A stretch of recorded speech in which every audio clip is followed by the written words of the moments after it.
Salut les amis, bienvenue à l'Autonome. Alors aujourd'hui on va faire une vidéo électricité et bah c'est parti.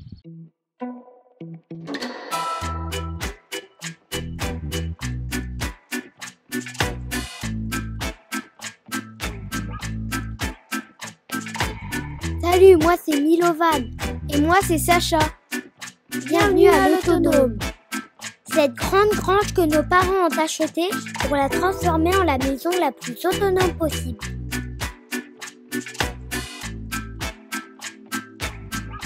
C'est parti pour l'aventure!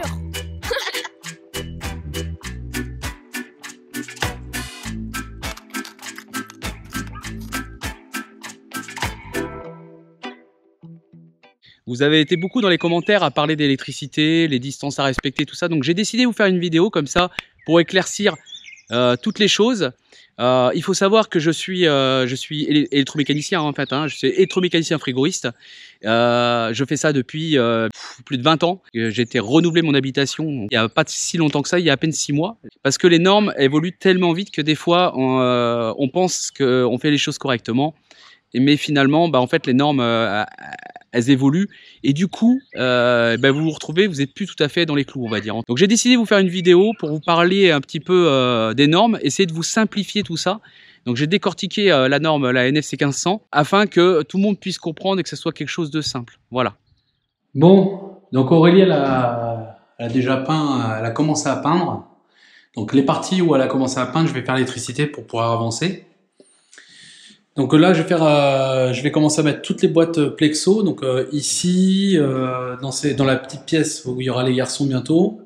Là. Bon, donc moi j'utilise ce type de boîte. En général, je prends plutôt du Legrand, ou des marques. Pourquoi? Parce que au moins ils pètent moins facilement. Enfin, je trouve. Bon, il y a rien de complexité, il y a rien de complexe. Je vais sortir les gaines, je vais les emboîter dedans. Vous avez des trous qui sont prévus à cet effet. Et donc j'ai tout emboîté, je visse toutes les boîtes plexo dans le mur et ça me permettra de fixer mes prises. Donc là ça sera un interrupteur. Ce que je vais faire, elle est où la boîte? Ah. Donc moi je vais utiliser deux fils parce que du coup il y aura juste le fil de l'alimentation, donc qui sort directement du compteur, qui va arriver sur mon interrupteur. Dès qu'on va enclencher l'interrupteur, ça va allumer la lumière. Donc j'ai besoin que de deux fils. Alors là j'avais passé du préfilé, donc du coup j'ai trois fils. Ce que je fais, moi, j'utilise pas le fil vert jaune du coup, je coupe.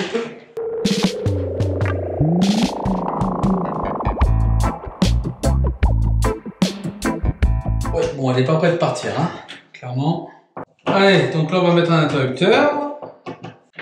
Donc l'interrupteur, c'est pas compliqué. Quand on a un interrupteur simple, c'est pas compliqué. Où sont les interrupteurs? Donc, regardez, c'est pas compliqué.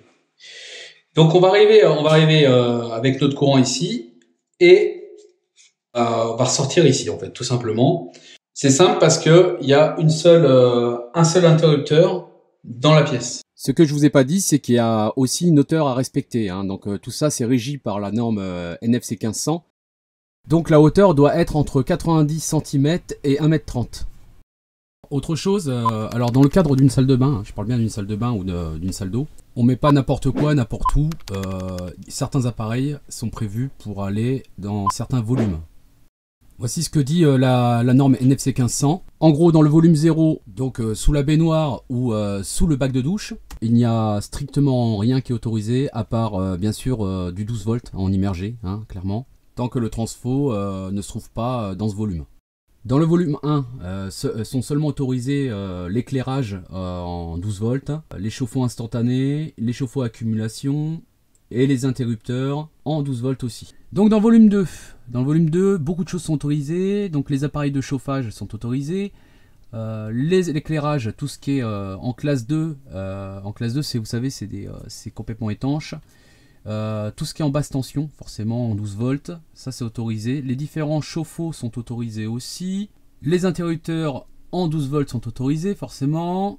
Et aussi tout ce qui est prise de rasoir, vous savez, qu'on trouve souvent dans les hôtels, c'est autorisé. Donc vous allez me dire, bon bah David, clairement ton interrupteur était très mal placé, il n'est pas du tout dans les normes. Eh bah si, je vais vous expliquer pourquoi. Il y a une petite subtilité.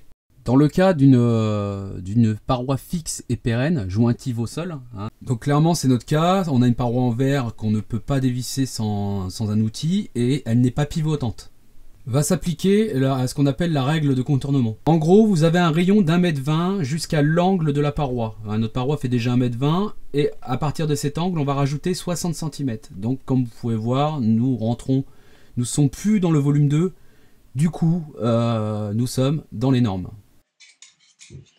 Donc là, je vais dénuder. Donc ça, c'est très important quand vous faites de l'électricité. Quand vous serrez quelque chose, tirez toujours sur le fil, ça vous évitera beaucoup de problèmes. Ah, là, pas de problème. Voilà. Allez, c'est bon. On clipse.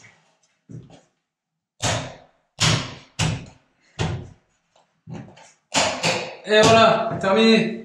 Donc, même chose pour ici.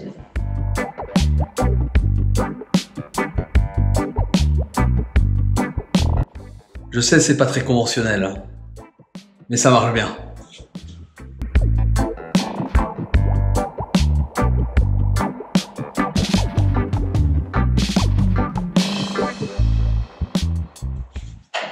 Voilà, nickel. Regardez. Allez, un truc de plus de fait. Bon, j'installe dans ma cuisine du coup mon interrupteur double, en applique ce coup-ci, et c'est parti en mode timelapse et reggae music.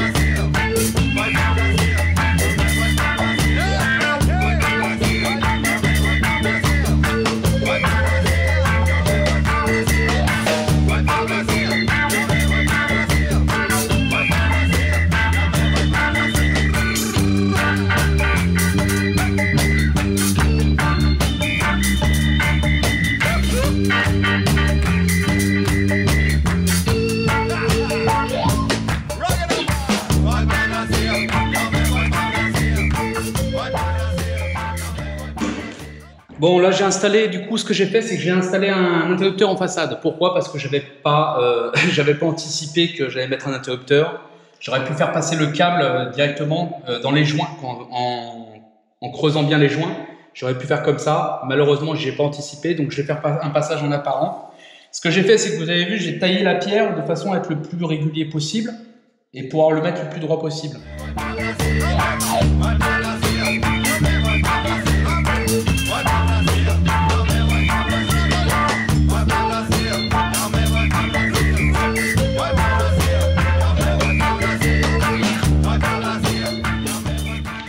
Bon, allez, pour câbler un interrupteur, alors c'est très simple.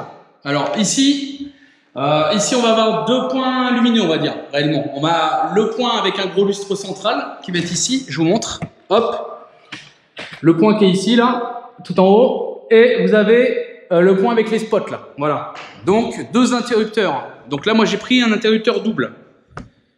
Donc, regardez bien, c'est simple. Ce qu'il faut, c'est déterminer un fil d'alimentation. Moi, je vais prendre le fil d'alimentation, je vais prendre mon noir. Donc là, hop.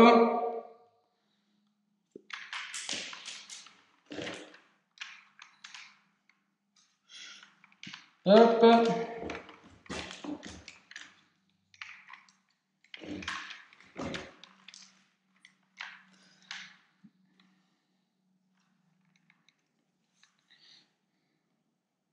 En gros, sur les interrupteurs, vous avez normalement 3 pôles. Là, j'en ai 4. En fait, il va juste falloir que je ponte l'un avec l'autre. L'interrupteur est comme ça. Mais en général, vous avez un seul pôle pour l'alimentation. Donc, vous arrivez avec votre alimentation dessus. Et après, vous allez distribuer l'alimentation sur chacun des interrupteurs. Donc, j'arrive avec mon alimentation. Dès que j'appuie sur mon interrupteur, ça crée le contact et le courant va passer. Donc c'est plutôt simple. Bon, là je vais être obligé de faire un pont. Si vous n'êtes pas sûr, vous prenez le multimètre et vous utilisez en mode ohmmètre. Vous savez, ce qu'ils appellent le mode bip. Et vous utilisez, vous voyez où sont les contacts.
Hop.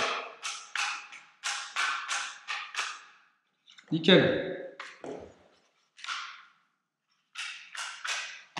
C'est bon. C'est fait. Bon, allez. Vous vous rappelez quand je vous disais qu'il vaut mieux prendre des gaines préfilées? Eh ben, parce que là, j'ai pas mis de préfilé. Hop, je remonte un peu la caméra. J'avais pas mis de préfilé au plafond parce que j'en avais plus. Et du coup, il me restait un peu de gaine normale avec la tirette, vous savez, dedans. Et du coup, on a voulu tirer, donc on a commencé à faire passer les fils avec Aurélie pour les ramener dans cette fameuse boîte de dérivation. Sauf qu'en tirant dessus, eh ben, la tirette, elle a pété. Et donc, j'ai fait un trou pour essayer de récupérer la gaine. Après, j'ai vu qu'il n'y avait pas les fils à l'intérieur. Du coup, j'étais encore plus loin. Par chance, c'était déjà un trou qui existait pour les prises doubles. Et j'ai réussi à récupérer le fil là. Donc, j'ai pu regarder, là, je l'ai ressorti. Et je vais le faire repasser dans une gaine. Un peu la galère. Donc, pour économiser quelques euros, franchement, vous allez gagner beaucoup plus de temps. Et vous galérez beaucoup moins. Donc, prenez du préfilé. Je vous le dis. Moi, plus jamais, j'utiliserai de la gaine vide. Ça, c'est clair. Allez. Une revendication? Aucune? Ok. Bon, bah, on continue alors. Nous sommes en haut, près des spots. Donc voilà les spots, un peu comment ça se fait. Alors attendez, je vais chercher le petit truc avant.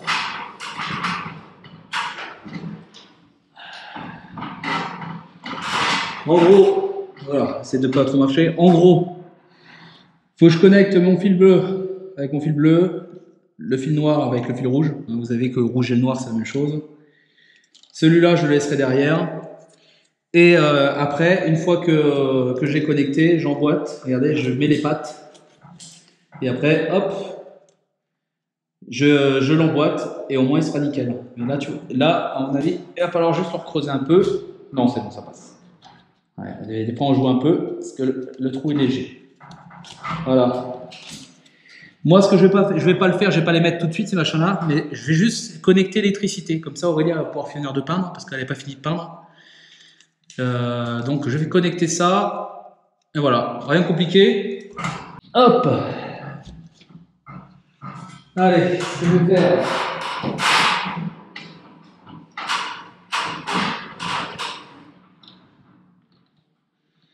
Donc, bah, celui-là, du coup, on laisse derrière. Pas besoin.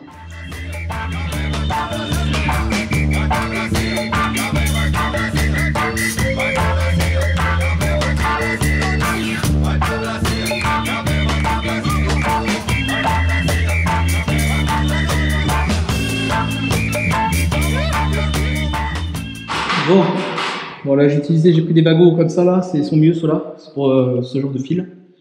Donc je relie mon bleu avec le bleu, comme j'avais dit. Hop, bleu avec le bleu. Hop.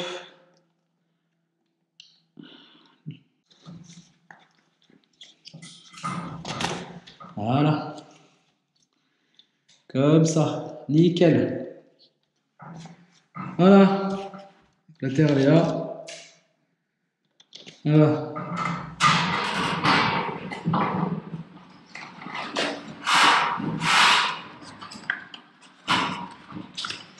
Et hop, on visse, hop, et d'une LED de mise. Donc vous avez compris, je vais faire pareil pour ici, je vais pas filmer, hein, c'est pas, il n'y a rien de compliqué. Ici en fait il y a deux fils, pourquoi? Parce que c'est un pontage, hein. C'est-à-dire que mon alimentation elle arrive ici, et je repars ici, en fait j'alimente les deux en même temps, voilà, c'est un pontage. Voilà, et ben je vais faire ça tranquillement, et je vous reprends après. Allez, ici c'est la lampe qui va être, ça va être un lustre en fait. Alors pour les lustres, en fait, il existe des boîtiers comme ça. Alors c'est des boîtiers DCL, je crois, c'est ça, DCL. Ouais, dites-le moi dans les commentaires. Je crois que c'est DCL. Le boîtier DCL. Alors l'avantage qu'il y a, ça fait comme une boîte, en fait, une boîte plexo qui sera au plafond, qui est bien pris. Et dessus, vous pouvez mettre votre crochet pour le lustre. Et après, vous avez une petite prise qui se branche dessus. Directement, tac, donc ça permettra d'alimenter et du coup on n'a plus de fil qui se balade, vous voyez, comme dans la plupart des maisons, hein, dans les maisons anciennes, souvent vous voyez au plafond, on avait la vieille ampoule avec la douille, avec les fils qui se baladent. Alors, ça c'est strictement interdit, hein, c'est plus du tout aux normes. Donc maintenant on utilise ces boîtiers là. Voilà. Moi j'ai fait un petit bidouillage en attendant où j'ai mis une petite lumière LED, mais c'est juste le temps que Aurélie finisse de peindre et après je montrerai le vrai lustre. Ça nous permet d'avoir de la lumière en fait, c'est pour ça que je fais ça. Donc je vais fixer le boîtier DCL, j'ai toujours un doute de ce truc là. Hop, donc ça ressemble à une boîte plexo un peu, attendez je la desserre. Voilà. Donc ça ressemble à une boîte plexo. Une fois que vous allez l'emboîter, que vous allez visser les vis, vous allez avoir des systèmes qui vont bloquer contre le placo en fait, hein, qui vont descendre des pattes et qui vont bloquer contre le placo. L'avantage qu'il y a, c'est que du coup, ça bougera plus quoi.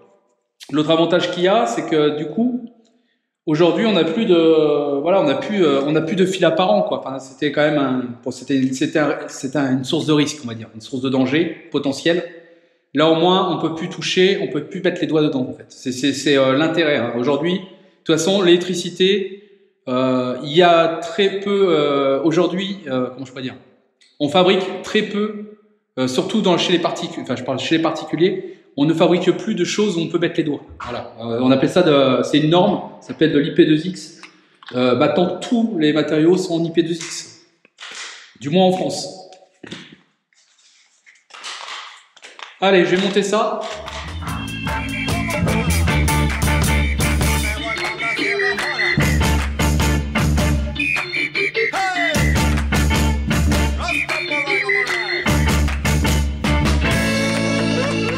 Et voilà.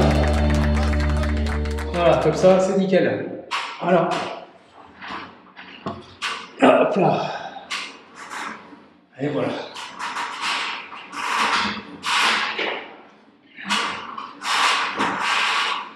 Ah mais merde, j'ai pas actionné le truc.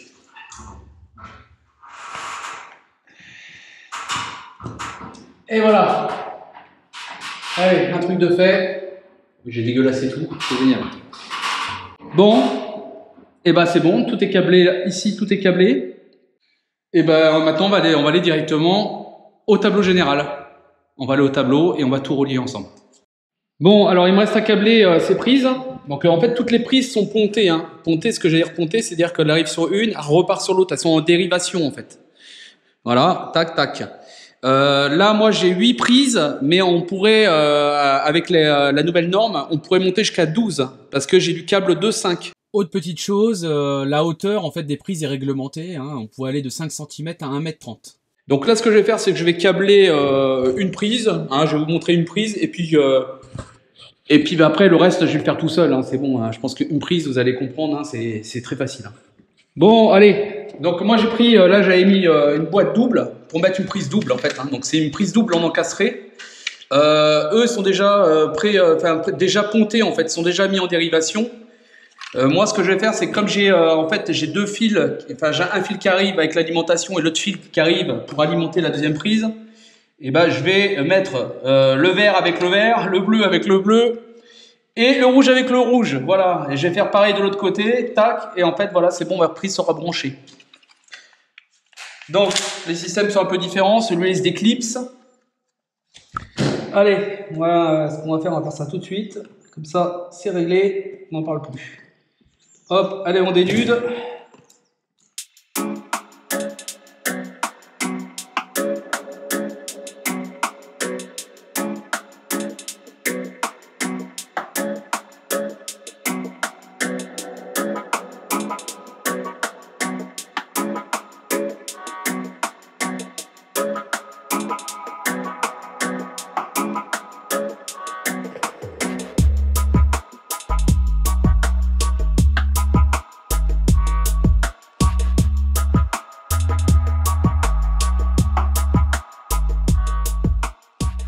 Bordel! Ah, qu'est-ce qu'il y a? Pourquoi il me fait chier celui-là? Ah putain, c'est le rouge. Ah putain, le vert jaune il a pété quoi. Oh l'enculé, il a pété dedans. Oh merde. Ça va être la merde à sortir.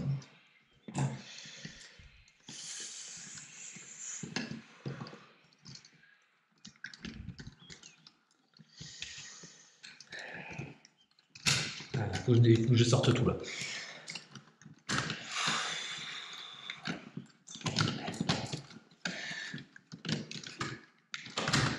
C'est marrant parce qu'en fait, à chaque fois que je vous montre, c'est toujours galère l'électricité. D'habitude, je le fais, c'est tout simple, tout se passe bien. Et c'est fou ça. Voilà. Ah, j'ai le câble qui a pété dedans là. Il va falloir chercher une petite pince. Elle va le sortir. Bon, j'ai réussi à le retirer avec le cutter et j'ai réussi à le sortir. Quoi. Putain, j'ai eu trop de chance. Hein. Bon, ça a été vite, bizarrement. Bon, on va s'occuper de refaire celui-là. Du coup...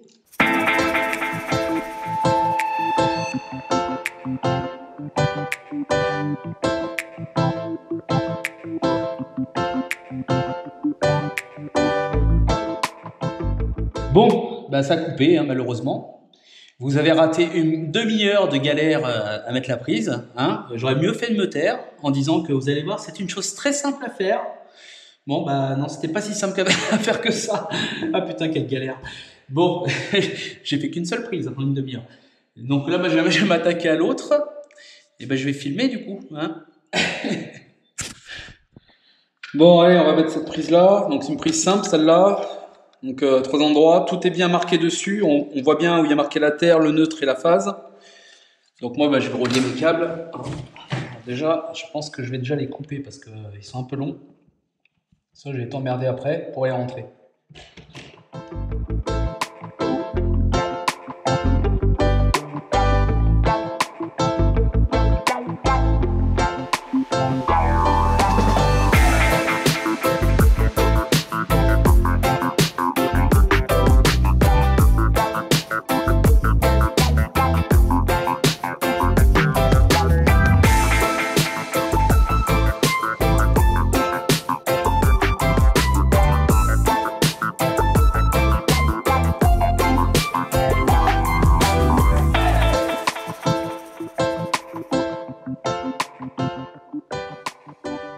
Bon, vous avez vu, ça peut être simple. Ça ne l'est pas tout le temps, mais ça peut être simple. Et voilà. Allez. Hop, on peut jouer un peu avec. Et c'est bon. Nickel. Allez, une de plus. Allez, je fais tout le reste. Et je vous montre après quand c'est fini. Bon, voilà, j'ai mis toutes les prises. Là, là, là, là-bas. Si on voit. Et ici, là-bas. Donc j'ai déjà tout relié, la boîte de dérivation est fermée. Ah, j'ai fait ça aussi, ça je vous expliquerai après. Bon, je peux vous le dire tout de suite. C'est en fait une alimentation pour le frigo et une alimentation pour le lave-vaisselle. Là, il faut avoir vraiment une alimentation qui est dédiée avec un disjoncteur dédié, d'accord? Donc on va aller dans le local technique et je vais câbler le reste. J'arrive pas à parler moi. Bon voilà, alors là j'ai câblé la prise pour le lave-vaisselle. Alors je l'ai bien mis, par contre ça c'est une petite différence que j'en ai pas parlé. Donc je l'ai bien mis sous un type AC, hein, comme vous pouvez voir sur ce petit schéma. Donc ça correspond bien à un lave-vaisselle, un four électrique, un réfrigérateur, un connecteur, chauffe-eau, tout ça. Voilà, le type AC c'est fait pour ça, ce qui est vraiment imposé. Par contre, dans le type A, c'est vraiment tout ce qui est plaque à induction, le lave-linge et prise de rechargement pour les véhicules électriques. Voilà. Autre chose qui me semblait important de vous parler, c'est la règle de l'amont ou la règle de l'aval. C'est une règle qui vous permet en fait de déterminer le nombre d'appareillages que vous pourrez mettre derrière votre disjoncteur différentiel. Donc en gros, ce qu'on va faire, c'est qu'on va prendre la somme des intensités des disjoncteurs, des convecteurs, du chauffe-eau, des prises électriques, des gros appareillages, plus la moitié de la somme des circuits de lumière, prises et auto-circuits. Donc la somme de tout ça ne doit pas dépasser l'intensité de l'interrupteur différentiel. Voilà. Donc, en clair, c'est ça. Donc ici, ça c'est l'alimentation. Ce câble-là, c'est l'alimentation qui alimente en fait ma boîte de dérivation en haut et qui alimente tout particulièrement les luminaires, d'accord? Donc tout ce qui est lumière. Donc là, j'avais déjà anticipé. Donc quand vous avez des luminaires comme ça, il faut utiliser, déjà on utilise du câble 1.5, hein, d'accord? On peut aller aujourd'hui avec la nouvelle norme NFC 1500, on peut aller jusqu'à 8 points lumineux, d'accord? Quand on parle de points lumineux, un lustre c'est un point lumineux, même s'il y a plusieurs lumières, vous voyez ce que je veux dire? Donc c'est vraiment un point lumineux, d'accord? Donc là, nous, on est large, hein, parce qu'en point lumineux, on en a que 5. Donc on est très large. On pourrait même en rajouter dessus. Bon, c'est parti pour le câblage.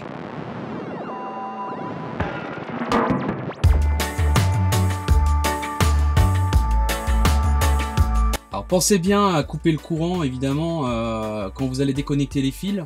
Hein, ça serait dommage de vous électriser ou même, dans le pire des cas, vous électrocuter.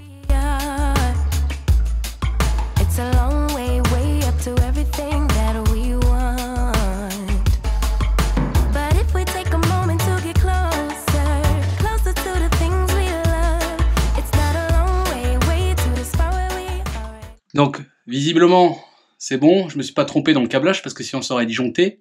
Ce qu'on va faire, c'est qu'on va monter en haut et on va tester notre... oula, je vous éclaire la tronche. On va tester nos différents interrupteurs, voir si les lumières s'allument. Et voilà, et la lumière fut.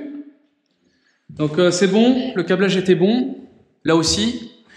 Là, j'ai galéré un peu. Alors, c'est pareil, j'ai pas filmé parce que sinon on ferait des vidéos. Je ferais des vidéos de 6 heures, 7 heures, hein, sinon. Hein, je peux pas tout filmer. Là, j'avais un petit problème sur l'interrupteur. En fait, j'avais mal emboîté le fil, donc un faux contact. Et du coup, j'ai galéré pour trouver, mais j'ai fini par trouver et c'est bon. Bon, allez, donc là, j'ai déjà sorti, c'est mon alimentation qui sortait de ma boîte dans ma boîte de dérivation, donc l'alimentation de mes prises. Donc je l'ai mis directement derrière un disjoncteur magnétothermique de 20 ampères. Du coup, j'aurai droit, comme je suis en câble 2.5, j'ai droit jusqu'à 12 prises. Bon, là-bas, on en a que 8, mais éventuellement, ça me permettra d'en tirer d'autres, éventuellement. Voilà. Donc, je vais faire ça. Donc là, on disjoncte bien tout, hein, c'est ce que j'ai fait. On disjoncte. Hop. Rien de compliqué.